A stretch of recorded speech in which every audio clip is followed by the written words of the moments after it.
Now to the tensions in the Sea of Azov between the Russian Navy and Ukrainian gunboats have made us wonder why it is that throughout history these types of skirmishes have been used as, well, pretenses, right, for even more aggression.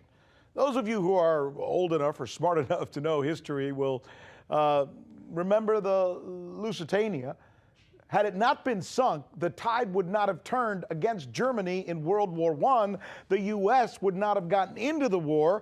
Why? Because 128 of the passengers on the Lusitania were Americans. So did the British possibly have something to do with sinking their own ship to get that desired result? That question's all over the place, including on the Googles even today, as they say. Now, remember the Maine? Same thing. American battleship. The Maine mysteriously blows up one day in Havana Harbor. After that, selling the American people on the Spanish-American War became as easy as pie.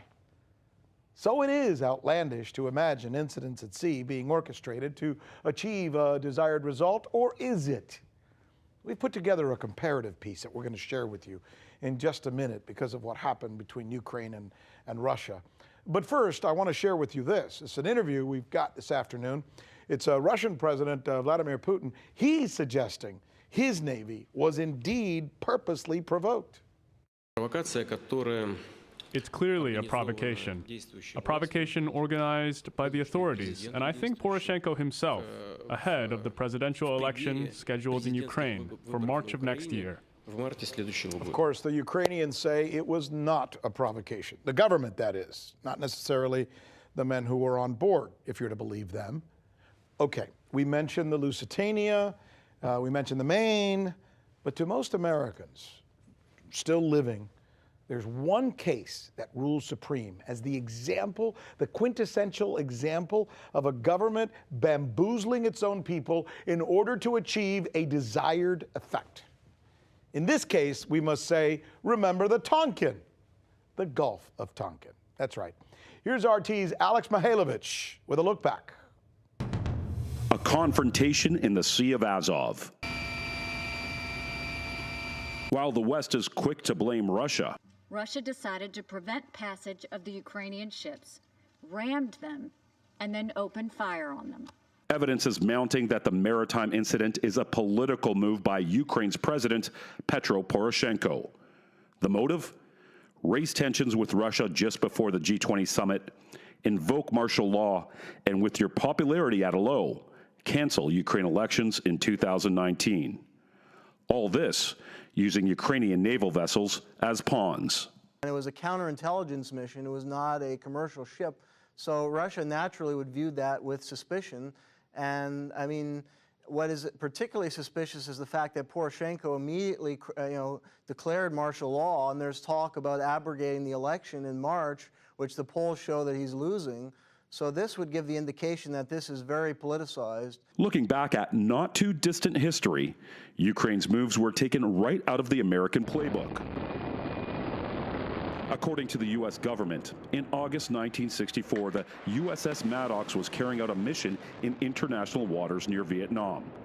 The destroyer was attacked by North Vietnamese forces.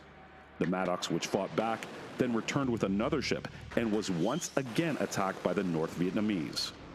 This, the U.S. government's version of the story, was not questioned by the media, allowing Congress to pass the Gulf of Tonkin resolution, which opened the gates to escalate America's war in Vietnam. Today, it's widely believed the story was distorted. In fact, the destroyer was in North Vietnamese waters when its captain realized it was being followed by 3 North Vietnamese torpedo boats. USS Maddox fired warning shots before being attacked by the enemy boats. The Maddox retaliated with the help of U.S. air power, hitting all 3 targets and killing 4 North Vietnamese soldiers. The U.S. destroyer then retreated into international waters before returning to the Gulf of Tonkin 2 days later, accompanied by another U.S. vessel. This is where things fall apart. The Maddox once again reported it was being attacked, but this time the message was taken back by the captain. Captain John J. Herrick indicated that bad weather was to blame for the initial assessment, leading to this message. No actual visual sightings by Maddox. Suggest complete evaluation before any further action taken. This communique from the captain was ignored by President Johnson, and the go-ahead was given to expand the war. President Johnson called the so-called attack on 2 American warships deliberate aggression. A year later, 200,000 American troops were on the ground in Vietnam. Just earlier this week, Nikki Haley echoed the sentiment when discussing the naval skirmish in the Sea of Azov. Haley said, "What we witnessed this weekend is yet another reckless Russian escalation." Blame placed without an investigation, which often does nothing but escalate a situation.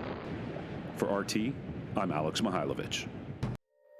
Hey YouTube, thanks for checking out our channel. We hope you enjoyed the video. We have tons of content for you just like this. For more of RT America's one-of-a-kind news and analysis, be sure to subscribe and never stop questioning more.